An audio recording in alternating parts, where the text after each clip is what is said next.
What's up, Sussex Squad?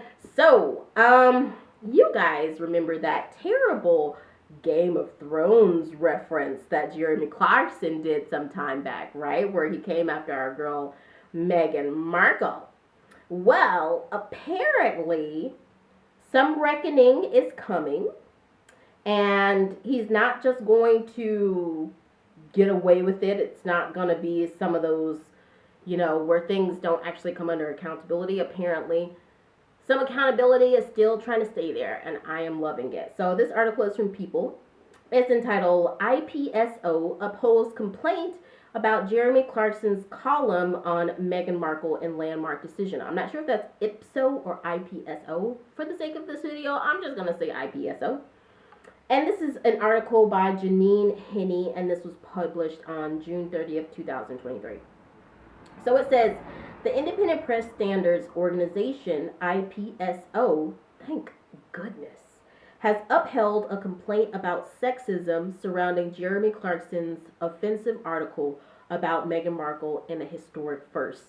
Now, I'm going to pause there and say I would definitely add racism to this, because although he's not going around brandishing the N-word, there is systemic racism wrapped up in Meghan's treatment altogether. It's like, when will these people understand this? People of color, even white people, keep saying this.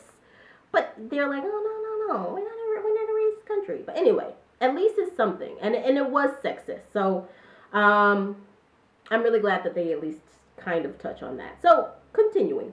It says the independent UK press regular shared the news in a statement on Friday, 6 months after the Top Gear host was widely criticized after penning an article for The Sun about his hate for the Duchess of Sussex 41 on a cellular level.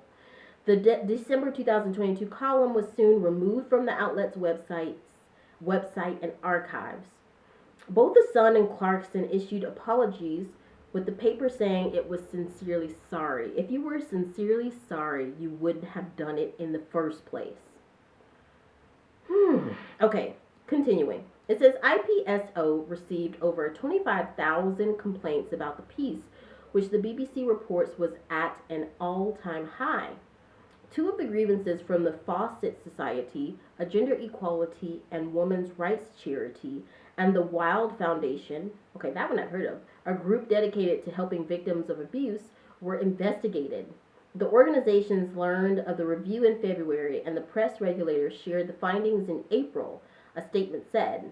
It goes on to say the Sun requested a review of the IPSO decision in May, and the outcome of the evaluation was shared with Fawcett on June 14th. Okay, I like that they give this background. It goes on to say, fast forward to Friday, and the media watchdog announced it was upholding the Fawcett Society and Wild Foundation's complaints on the basis of sexism. Good for you guys. Good for you. It goes on to say, the Fawcett Society and Wild Foundation have made history with our complaints against The Sun for its publication of Jeremy Clarkson's vile and offensive column about the Duchess of Sussex, Meghan Markle. Pause there. Guys, I am so glad that people are speaking up for Meghan. It's a long time coming. We've talked about this in other videos, squaddies. It's like, people, I feel like, are fearful to speak up for them because so much of the media that we see out there condemns them, sends some hate, makes up stuff about them, and it's only for $1. They do that for a bottom line, for $1. But I'm happy to see that scruples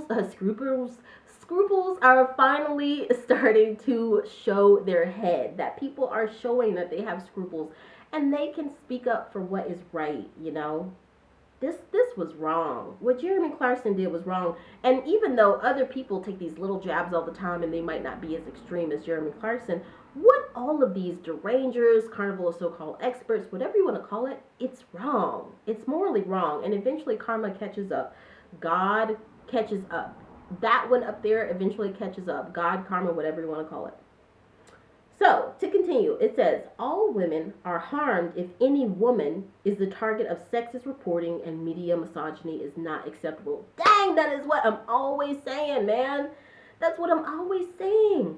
This is the day and age of internalized misogyny. And women who do that stuff, women who even derangers who are women who like, you know, applaud Jeremy Clarkson for saying this crap, they are a part of the problem because they don't realize that woman bashing from other women, it puts us so many centuries and decades and millennia behind, you know? So, and that was a quote from Jemima Olszewski, hopefully I said that right, chief executive of the Fawcett Community of Society, said in a statement. It goes on to say, since it was established in 2014, IPSO has never upheld a complaint about sexism. And that changes today. So this was their first complaint. That also shows you how extreme this crap was. I would like to say that, you know, Jeremy Clarkson, he sent that excuse of an apology. I really would like to see a change of the behavior, you know, on a systemic level. I want to see the media change. It says this landmark decision is a real opportunity for our media to catch up with what women have known for years. Misogyny and hate are not acceptable, and they can no longer be dressed up as satire or banter. Boom, they're so right. They're so right because, and it's not just sexism, it's racism too. That's where I really wish they would include that in here, but it's okay. Like, I know that they're focusing more on the sexist element, but it's so true. It's how this stuff prevails is because a lot of the perpetrators of this abuse pose it as satire or I'm just picking fun, but you know that's not what it's really about.